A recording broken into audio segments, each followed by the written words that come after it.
សិប្បកម្មសូត្រខ្មែរជាមុខរបរបែបប្រពៃណីរបស់ប្រជាជនខ្មែរតាំងពីបុរាណមកសូត្រខ្មែរត្រូវបានត្បាញពីសរសៃសូត្រដែលមានវត្ថុធាតុដើមមកពីសំបុកសត្វដង្កូវនាងហើយនេះជាសិប្បកម្មតម្បាញ Seal Island ដែលមានទីតាំងស្ថិតនៅភូមិកោះតូចឃុំកោះអុកញ៉ាតីស្រុកខ្សាច់កណ្ដាលខេត្តកណ្ដាល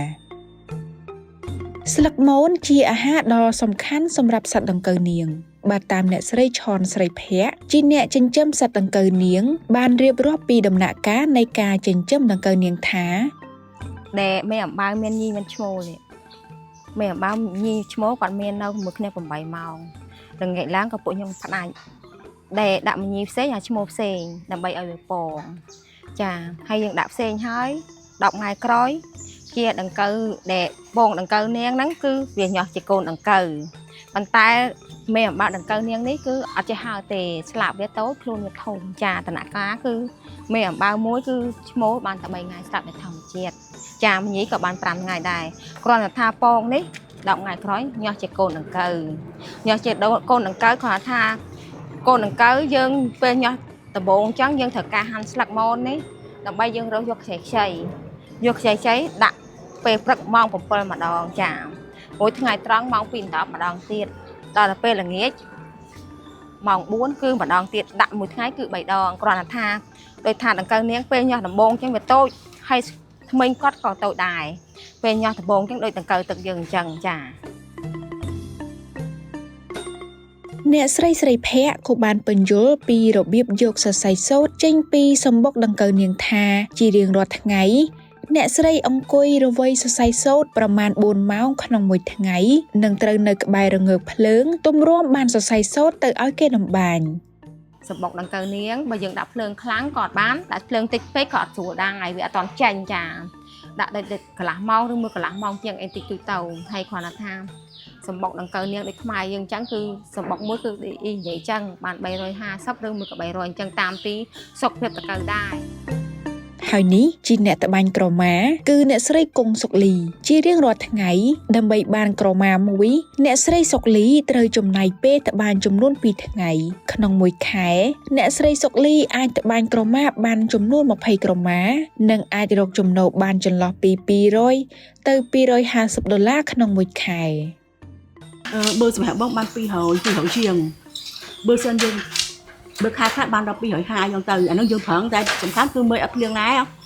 បើសិនជាមេឃអញ្ចឹងបានទៅ200ក្នុងមួយខែ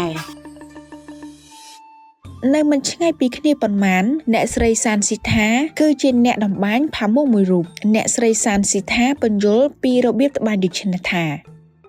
យើងរៀនមុនដំបូងគឺយើងរៀនលក្ខណៈថាគេឲ្យបោះទ្រាហ្នឹងឲ្យវាលក្ខណៈឲ្យស៊ាំដៃដែលយើងបោះមិនអីកុំឲ្យធ្លាក់បោះមិនឲ្យស្រួលត្បាញអញ្ចឹងហ្នឹងវគ្គលើកទី1ដល់វគ្គទី2គេឲ្យរៀនតអីចឹងគួចមុខយ៉ាងម៉េចកុំឲ្យដាច់ទៅវិញអីចឹងណាតាមរយៈការត្បាញនេះបានជួយគ្រួសារអ្នកស្រីស៊ីថាឲ្យមានជីវភាពល្អប្រសើរផងដែរអ្នកស្រីស៊ីថាបានបង្ហាញអារម្មណ៍រីករាយនៅពេលមានការគាំទ្រច្រើនហើយអ្នកស្រីក៏ចង់ឲ្យអតិថិជនដទៃទៀតបន្តគាំទ្រស្នាដៃខ្មែរផងដែរ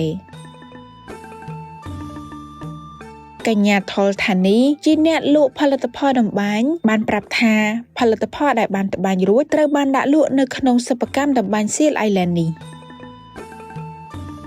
ទី1ប្រភេទអវ៉ាន់សូត្រហ្នឹងដូចខ្ញុំប្រាប់បងពីខាងដើមអញ្ចឹងវាតម្លៃអាចនឹងខ្ពស់អញ្ចឹងពេលដែលគាត់ដាក់លក់នៅខាងក្រៅដែលគាត់អត់បានឃើញការចិញ្ចឹមតកូវការត្បាញធ្វើដោយផ្ទាល់អញ្ចឹង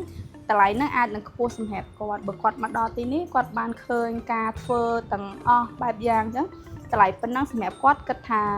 អាចទទួលយកបានអញ្ចឹងអាហ្នឹងក៏វាជាកត្តាដែលយើងអាចនាំចេញទៅលក់ខាងក្រៅបានដែរបើគាត់មកទីនេះផ្ទាល់ហ្មងគាត់គិតថាអូអាហ្នឹងសតរបស់គេមែនគេធ្វើយូរអីអញ្ចឹងគាត់អាចនឹង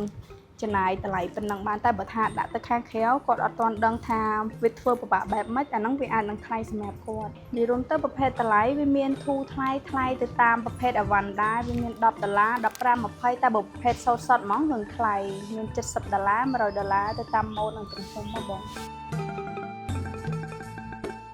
បន្ថែមពីនេះទោះបីទីផ្សារតម្បាញខ្មែរមិនសូវជាចង្អៀតក្តីប៉ុន្តែកញ្ញាថលថានីអំពាវនាវឲ្យភ្ញៀវជាតិជួយគាំទ្រស្នាដៃតម្បាញខ្មែរដើម្បីលើកស្ទួយនិងផ្ដល់ចំណូលដល់ស្ត្រីក្នុងសហគមន៍កោះអុកញ៉ាតៃផងដែរ